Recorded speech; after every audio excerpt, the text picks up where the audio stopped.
All right, on this episode of Caliber War, we're going to talk about a big boy, and that's the 416 Weatherby Magnum. This was developed by Ed Weatherby, Roy Weatherby's son, and it is very much a dangerous game cartridge. This is meant for taking the one that you're not on the menu, but you're in the way, and they're going to make you pay a very high price for that. So this one's going to be stout.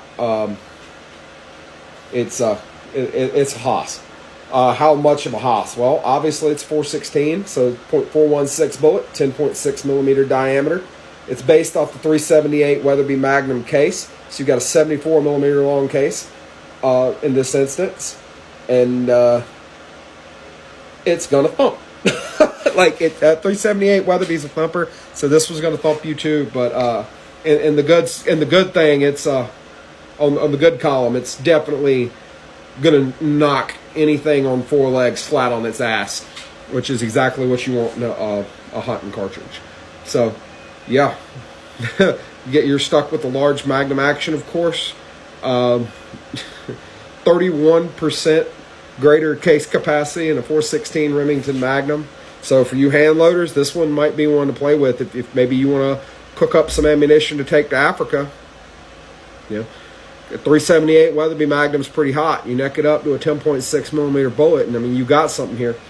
I'm only seeing 2 bullet weights on it, and that's 350 grain and the 400 grain.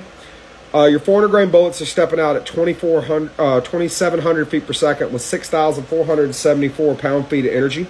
And your 350 grain bullets stepping out at 2,880 feet per second at 6,448 pound-feet of energy. Now, let's put this in perspective. All right, I have a 2011 Dodge pickup. It's a Ram 1500. Curb weight on that is 6,148 pounds. That is getting hit by my truck with me and 50 pounds of other stuff in it. Like,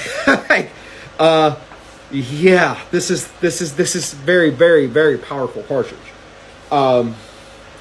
Rifling twist is going to be a 1 in 14. All right.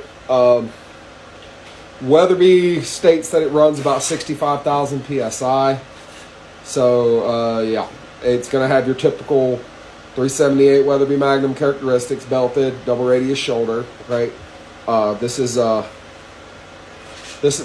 a cartridge that is just going to be used for deer stuff. I mean, honestly, if you could find rounds that would actually open up inside a deer, or even with a solid that wouldn't just mangle all the meat it passed through, that like this is stout. This is a very stout cartridge. But if you're going to Africa, this might be a very good choice. It's very, very powerful, very good for African game.